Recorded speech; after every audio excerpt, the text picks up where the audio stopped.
My name is Kirk Dunn, and this is the Knitting Pilgrim Talks.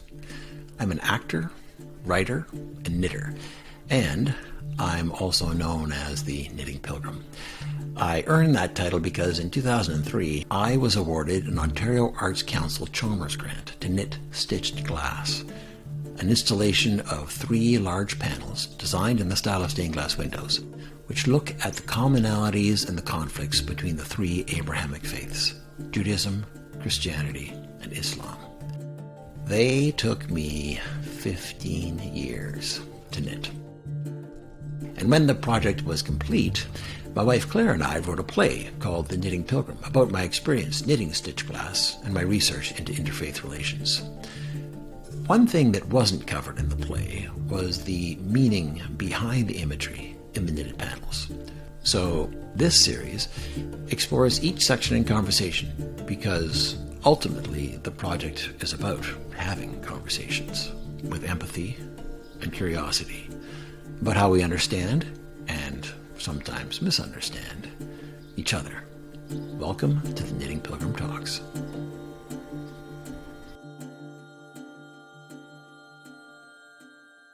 Hi. Today, we are talking about a section of the Islamic tapestry. And as a reminder, the symbols of the star and crescent of Islam, the main symbols of Islam, make up the framework of the Islamic tapestry. And then inside those symbols, I've placed the positive images of the faith. And then outside those symbols, I've got some images around the more challenging aspects that Islam is dealing with. And today we are dealing with some images that are actually outside of the symbols. And they are calling into conversation the issue of patriarchy. And you can see right at the very top of the tapestry, there is a partially obscured feminine eye, and the iris of which is in the shape of the symbol of Venus. And it's evoking the challenge Muslim women face from patriarchy, both within Islam and as a result of Islamophobia. And I should also note that patriarchy is a global force, and it is certainly prevalent in all the Abrahamic faiths. And I have sections dealing with that in both the Christian and Judaic tapestries as well. And here to speak further with us about these ideas, I am very happy to welcome Samira Kanji. Samira was born and raised in Kenya and spent a number of years in England and has been living in Canada for the past 30 years. She is a chartered accountant and the mother of 3 children, and she has been very clear and very modest in telling me that she is not a scholar. And while that may be technically true, I do know that she is the longtime president and CEO of Noor Cultural Center, an Islamic religious, educational, and cultural institution in Toronto. The Noor Center is dedicated to learning about Islam and Muslims and to the application of Islamic ethical concepts to current issues of justice, including environmental, animal, racial, gender, and economic. And in her role at the Noor Cultural Center, Samira has received a Queen's Diamond Jubilee Medal in 2012, a Leading Women Building Communities Award from the Ontario government, a Women Who Inspire Award from the Canadian Council of Muslim Women, and a Contribution to Civil Society Award from REMA Community Services. I consider myself very fortunate to welcome her as a guest today. Samira Kanji, welcome to the Knitting Pilgrim Talks. Thank you so much, Kirk. I'm so honored to have been invited by you on this, and thank you for that wonderful introduction based on information I gave you about myself. The part that I do want to emphasize is that I really am not a scholar, but I am somebody who leads Noor Cultural Center. Admittedly, there was a little bit of nepotism at play.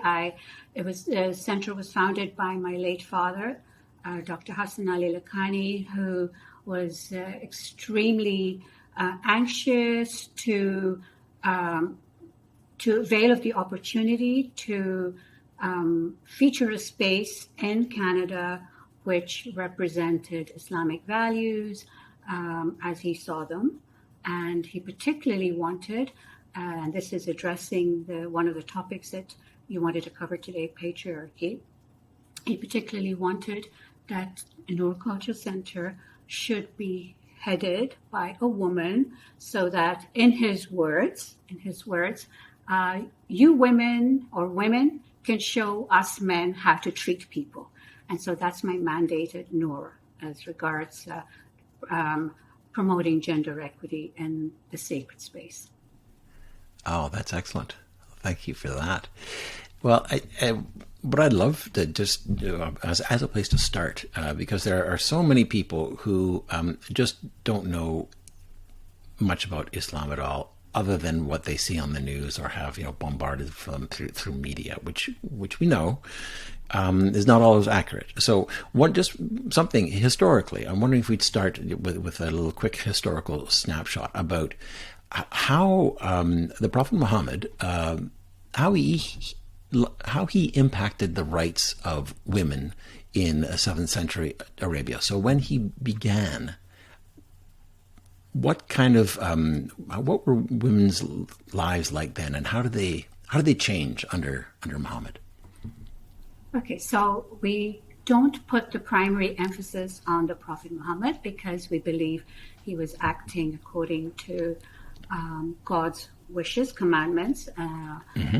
But so we start off with what Islam says, and one of the most remarkable, interesting, and powerful things that I could say about Islam is regarding gender and absence of patriarchy or anti-patriarchy is the multiple verses in the Quran which speak of the metaphysical equality of male and female. And that's something that really bears pondering, because it's telling you that in God's sight, men and women, metaphysically they're equal. We understand that sociologically, the reality, the physical reality in any given setting is bound to be different, because the world that we live in is dominated by patriarchy. But in God's sight, men and women, or male and female souls, have equal rights, equal responsibilities, and are judged equally. So there are multiple verses in the Quran. One that I particularly would refer anyone who's interested towards is chapter 33, verse 35, which is a long verse which speaks in exactly equal terms about believing men and believing women, men who pray, women who pray, men who guard the modesty, women who do that, all these blah, blah, blah, blah. There's a bunch of things that are said in exactly identical terms for men and women, and then it says, this is what God is looking for. And then there are other verses too. Another very powerful verse in the Quran is in chapter 4, verse 1, which says that God created all of humankind. The origins of humankind is from a single soul. And from that soul, its mate, and from the two of them, the whole of humankind. And so that also is a pointer towards equality and the equal essence of male and female. Right? Because we come from a single soul. There's no distinction between men and women. So in Islam, we don't have this Adam and Eve version of, or type of thing of the crooked rib, or Eve being born of Adam's rib, or being created from Adam's rib, and therefore open to patriarchal or misogynistic interpretation of woman, accordingly being not straight or crooked or needing disciplining. We don't have that in Islam. In the Islamic text in the Quran, Adam and Steve's story is told, but in that story, in the Quranic version, both Adam and Eve eat of the apple, and both acknowledge their responsibility for having sinned and having wronged themselves accordingly. we're thinking about the prophet, the prophetic example is beautiful because the prophet we know, we have, I don't know whether you're familiar with the hadith, which is the accounts of the narrations by his peers and then transmitted through a verified chain of reliable people who can be trusted. There are narrations of what the prophet said or did or was said to have witnessed and approved. And so the hadith collection is a really important part of the Islamic canon because it helps us to see how the prophet behaved, understanding that he was a human being with all the weaknesses of a human being, but that he was inspired by God, and that he did make mistakes, but he was using it as an exemplar. So there are instances of where the prophet did something, and then there's a revelation in the Quran admonishing the prophet for having done something not correctly. So the prophetic example are what we learn about from the hadith, the way the prophet behaved or the way he responded to situations, is also a wonderful teacher of the Islamic way of being and practicing relations between people.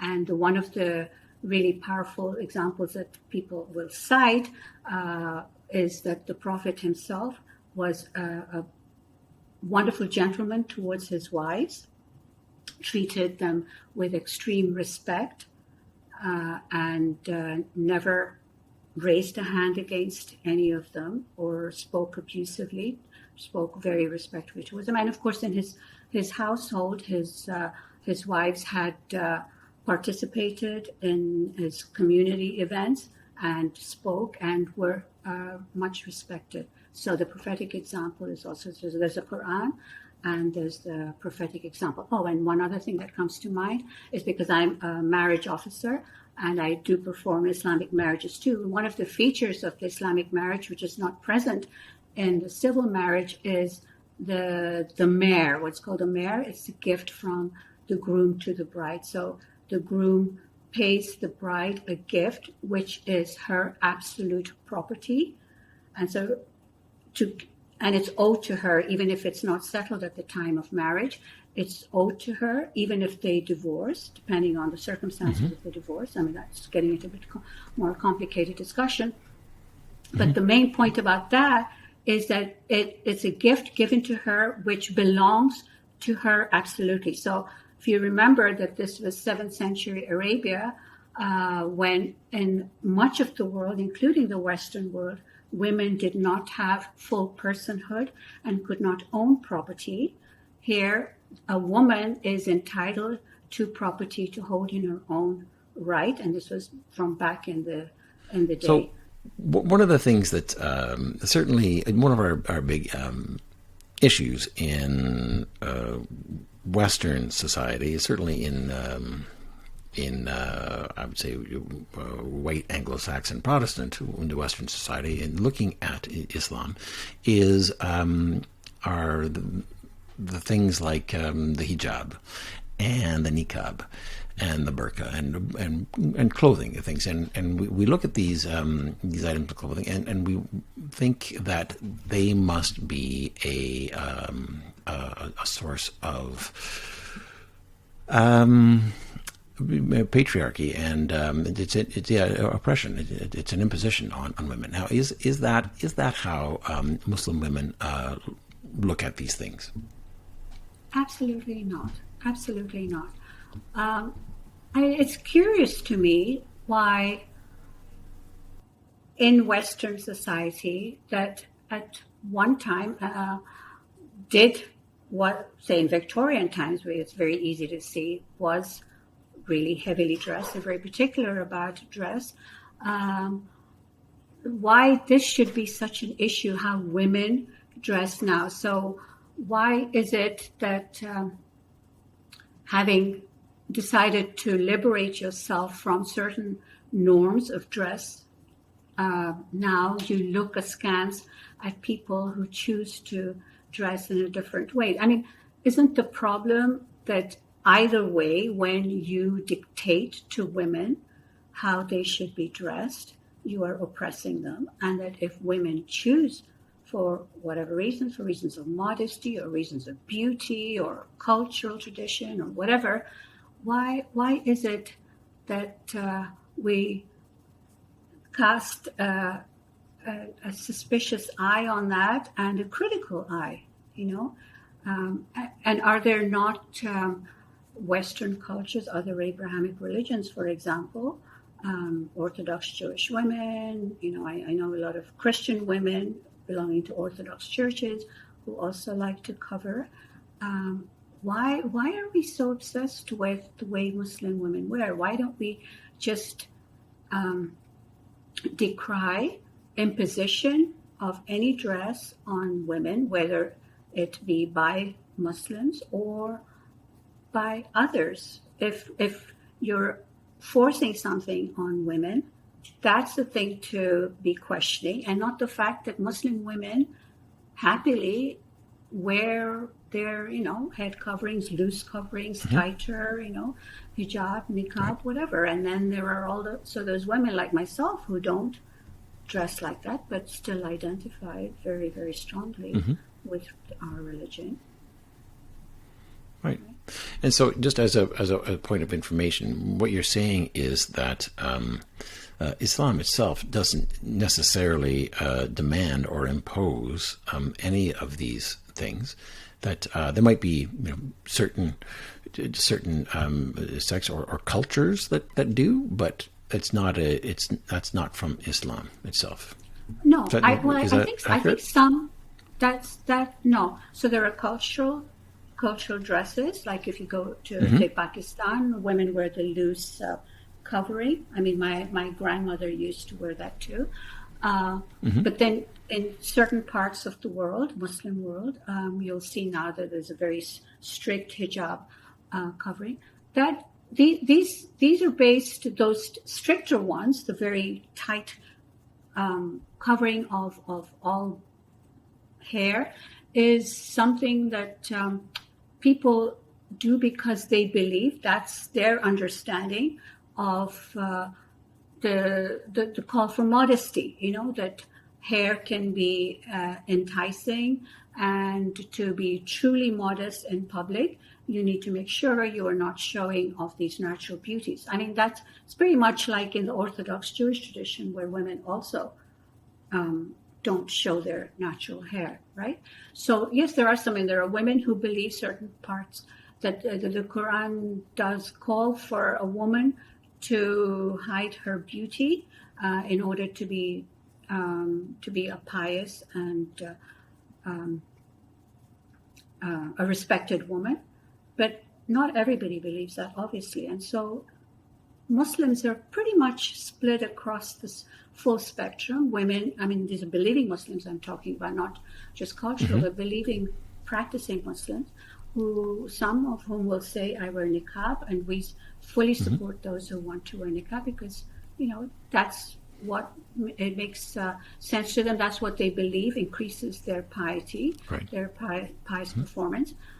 And then there are those who don't and only wear when they're praying, such as myself. And then there are others still who don't even cover when they pray. So, Muslims, like I say Christians, you're probably most familiar with being Christian yourself, occupy a really broad spectrum of practices. I mean, I was just thinking, I used to be connected with a lot of churches and go to churches to speak. And I think about, and just in the Protestant faction of the Christian community, there's a United Church and the Presbyterians and the Methodists. And I myself went to a Methodist school, back in the day. But there's so much diversity. And honestly, for anyone to latch on to one element or to one segment and then define everybody else by that behaviors and the beliefs and the values of that segment is really not representative, right? It's not fair. And as we've been talking about, patriarchy is it's present in the other Abrahamic faiths as well, in Judaism, Christianity. It's also it's not just there; it's global. It is everywhere. And so I wonder, how do Muslim women advocate for themselves within Islam? What are the paths and avenues they can take when they feel that there are things they want to change? Well, you're looking at one who's doing it in a communal setting, right? And there are Muslim women scholars who do non-patriarchal readings of the Quran. I mean, we understand all ancient scriptures. Abrahamic ones we focus on because that's our tradition, our common tradition. But the older traditions, so Judaism and Christianity, I mean, are more patriarchal in the text than the Quran is. And the Quran also is patriarchal. I mean, if you read it, it seems to be speaking to men and speaks to them about their women. But this was 1400 plus years ago. And as I said, there are passages in the Quran when you interpret the Quran non-patriarchally, as I did for you when I cited the chapter 33, verse 35, which is a long verse, and there are several others which speaks in absolutely equal terms about the female soul and the male soul and their equal the requirements of each. Women in all patriarchal traditions who care about their religion and want to find their space in it and to find themselves validated within it, do what they need to do. So we, as one center, Noor Culture Center, is doing that. We're practicing what we call the shared authority model at Noor. There are Muslim women scholars who do non-patriarchal readings of the Quran. There are some very eminent ones. There are women-only mosques started. I mean, I know there's China has women-only mosques, which have been there for decades. Recently, somebody started a women-only mosque here in Canada. I think it's pretty much the same kind of thing that's happening even in Christianity, in Judaism, because I'm familiar with a variety of congregations in both those traditions, where women do try and advocate for their space in the sacred arena.